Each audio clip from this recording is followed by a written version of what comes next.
Daily சாப்பிட்டதுக்கு அப்புறம் ஸ்வீட்டா சாப்பிடுங்க. முந்திரி திராட்சை முழுசா இருக்கு, அதனால புரோட்டீன் விட்டமின் சத்து நிறைஞ்சிருக்கு.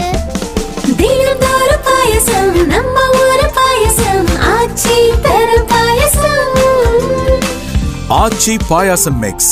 நம்ம ஊரு பாயசம்.